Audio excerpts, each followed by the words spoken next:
अच्छे स्पीकर के रूप में उभर आऊँ। और मुझे ऐसा लगता है कि आज के ज़माने में इंग्लिश ये प्रत्येक इंसान की एक पार्ट है, एक ज़िंदगी के अहम पहलू है। अगर हम लोग अंग्रेजी नहीं सीख पाते हैं तो हमें लगता है कि यार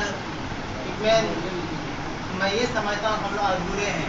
इसीलिए मैं सभी से बात करूँगा कि वो कम से कम अपना ये बोलने के लिए सीखेगा। I think English is the backbone of all languages. English is spoken in all our country. And just like I think, the base of building is big, building is tumbled down. Just like English is the base of all languages. And when my language, it means my English is big and my tumble down in future. Right. Thanks. जो बोलना चाहे जोर से बोलिए।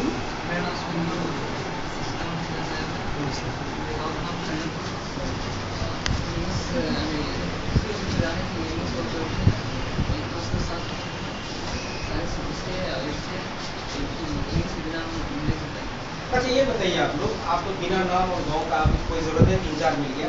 आप ये बताइए कि आपने अपने अभिभावकों को, गाँव में गार्जियंस को कैसे कन्विंस किया कि हम अंग्रेजी पढ़ने जाएंगे, सीखने जाएंगे तो हम अच्छा कर पाएंगे आगे पढ़ाई लिखाई में और किसी चीज़ में करना जाएंगे।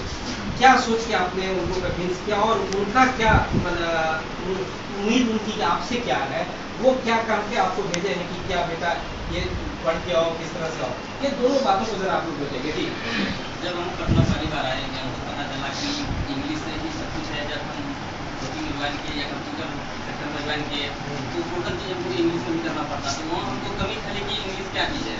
तो हमने गार्जियन को अपने जाके कहा कि ऐसे विदाउट इंग्लिश का हम आगे नहीं बढ़ सकते हैं। ये पिलर है, इंग्लिश इज ए पिलर, ये इंग्लिश पिलर है।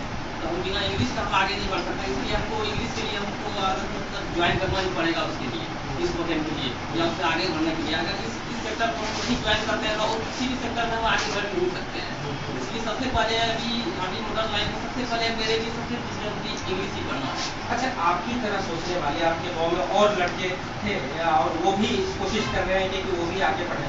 हाँ, वो लोग भी कोशिश कर रहे हैं। मैंने अपने फ्रेंड सबको भी बताया तो वो लोग भी कोशिश कर रहे हैं, जो ज्वाइन कर रहे हैं कि हम भी चलेंगे ऑल आउट ऐसे। तो मेरी में बहुत कमी है, लेकिन हम भी क्वालिफाइड हैं, BEd है, BSc है, किए हुए हैं, लेकिन इंग्लिश की कमजोरी के कारण हम कहीं इंटरव्यू देने के लिए जाते हैं तो हम छटा जाते हैं। ये सबसे बड़ी कमजोरी होती है इंग्लिश में हम सही सॉरी नहीं बोल सकते, इसी कारण हम वहाँ से छटा जाते हैं। कि आप लोगों में से कोई और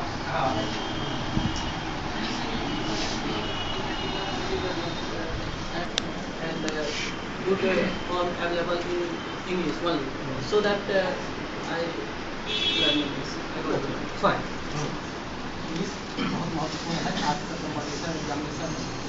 अगर आप बताइए आप क्या सोच के आए और आप उसमें क्या लग रहा है, आप कितनी कामयाबी आपको मिल पाएगी, आप कितना कुछ सीख पाए हैं, आपका स्किल कितना बढ़ा है, कैसा लग रहा है? मुझे यहाँ आने के बाद बहुत इम्प्रूवमेंट हुई है हमारे इंग्लिश की। और मुझे लगता है कि मैं 2-4 माह में अपना इंग्लिश सीख लूँगा, कंप्लीट कर लूँगा, उसके बाद जो एग्जामिनेशन है उसको।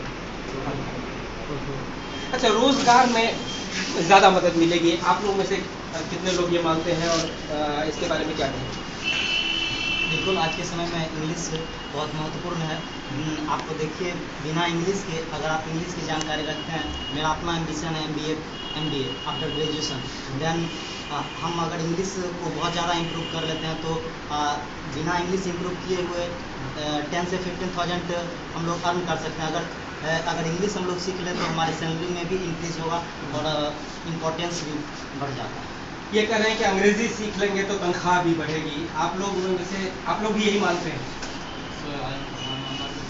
In the kind of English, and if you don't know about the English, then you cannot do anything. If you go in any other city, like city, then this is the time of English. We can speak English, and any manager can give me my job. So I think this is the English is very necessary in our life. मैंने ये पूछा कि अंग्रेजी सीख लेने पर लिखना पढ़ना जान लेने के बाद अंग्रेजी वालों की